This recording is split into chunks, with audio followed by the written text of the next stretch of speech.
Dans cette vidéo, tu vas voir comment faire pour effectuer les multiplications et les divisions de deux nombres relatifs, c'est-à-dire les multiplications et les divisions où les nombres peuvent être positifs ou négatifs.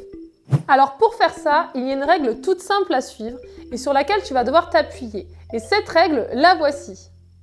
Lorsqu'on multiplie deux nombres positifs, le résultat sera positif. Lorsqu'on multiplie un nombre positif et un nombre négatif, le résultat sera négatif. Lorsqu'on multiplie un nombre négatif et un nombre positif, le résultat sera négatif. Et lorsqu'on multiplie deux nombres négatifs, le résultat sera positif. Et ça, c'est ce qu'on appelle la règle des signes. Et pour faire les calculs qui vont suivre, il faut absolument que tu t'en souviennes.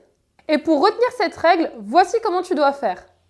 Si les deux facteurs, c'est-à-dire les deux nombres que tu multiplies entre eux, sont de même signe, c'est-à-dire soit tous les deux positifs, soit tous les deux négatifs, alors le résultat de la multiplication sera positif. Et si les deux facteurs sont de signes opposés, c'est-à-dire un négatif et un positif, alors le résultat de la multiplication sera négatif. Et une fois que tu as déterminé le signe de ton résultat, il ne te reste plus qu'à effectuer la multiplication sans tenir compte du signe de chaque facteur. Donc ici, comme 6 fois 2 égale 12, on écrit 12 à la suite du signe qu'on a trouvé et on obtient que plus 6 fois plus 2 égale plus 12. Plus 6 fois moins 2 égale moins 12. Moins 6 fois plus 2 égale moins 12. Et moins 6 fois moins 2 égale plus 12. Et cette règle de calcul, elle fonctionne aussi bien avec les multiplications qu'avec les divisions. Donc si tu remplaces les fois par des divisés, tu appliques la règle des signes, c'est-à-dire que lorsque les deux nombres sont de même signe, le résultat est positif, et lorsqu'ils sont de signes opposés, le résultat est négatif. Puis tu finis par faire ta division sans tenir compte des signes.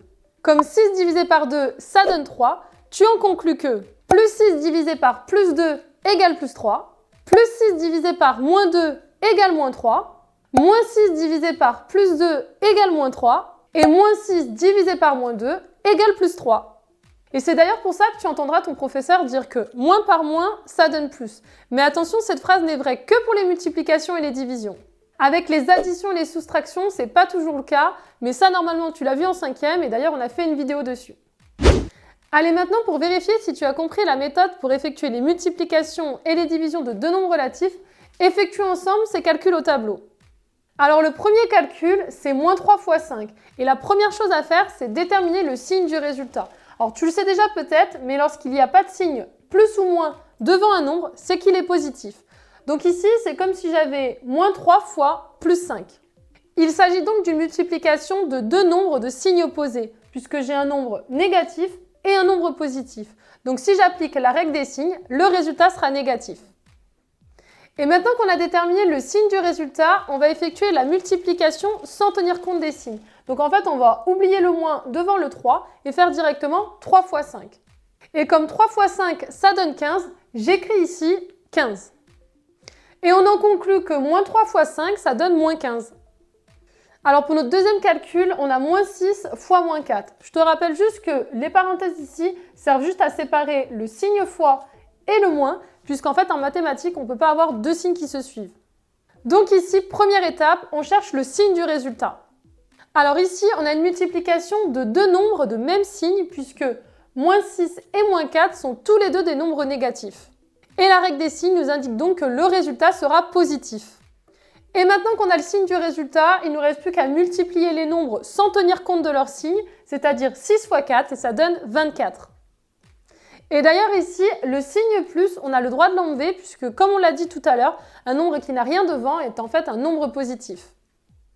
Et donc le résultat de moins 6 fois moins 4, ça donne 24.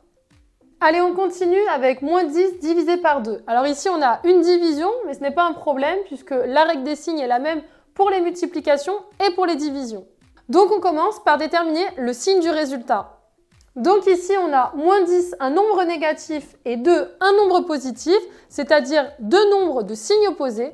Donc d'après la règle des signes, le résultat est négatif. Ensuite, on effectue la division sans tenir compte des signes, donc 10 divisé par 2, et ça donne 5. On en conclut que moins 10 divisé par 2 égale moins 5. On continue avec 5 fois moins 9. Donc ici, j'ai deux nombres de signes opposés, 5 qui est positif moins 9 qui est négatif. Le résultat sera donc négatif. Enfin, j'effectue la multiplication sans tenir compte des signes, donc 5 fois 9 égale 45. Et donc 5 fois moins 9 égale moins 45. Je continue, 9 divisé par moins 3. J'ai ici deux nombres de signes opposés, un nombre positif 9 et un nombre négatif moins 3. Le résultat sera donc négatif.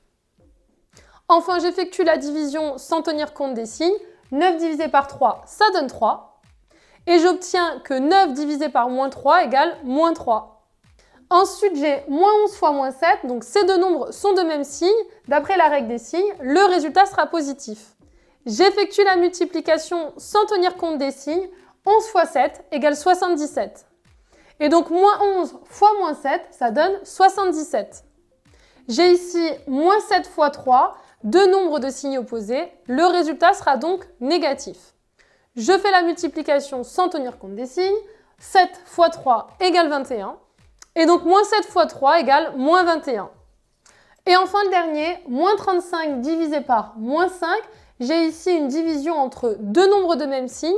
D'après la règle des signes, le résultat est positif. J'effectue la division sans tenir compte des signes. 35 divisé par 5, ça donne 7. Et donc, moins 35 divisé par moins 5 égale plus 7. Voilà, maintenant, tu sais multiplier et diviser les nombres relatifs. Si tu es encore là, j'ai un petit calcul à trous à te proposer. Donc, si tu sais quel nombre il faut écrire pour compléter ce calcul, mets la vidéo sur pause, écris ta réponse en commentaire et je viendrai te dire si tu as trouvé le bon résultat. Et si tu veux savoir comment effectuer un enchaînement de multiplication de nombres relatifs, on a justement fait une vidéo sur ça. Donc, clique sur cette vidéo et on se retrouve très vite pour d'autres explications. Et si les deux facteurs sont de signes opposés, c'est-à-dire puisqu'en mathématiques, on doit avoir, on doit. Donc 5 fois 9 égale 40. Non, 45.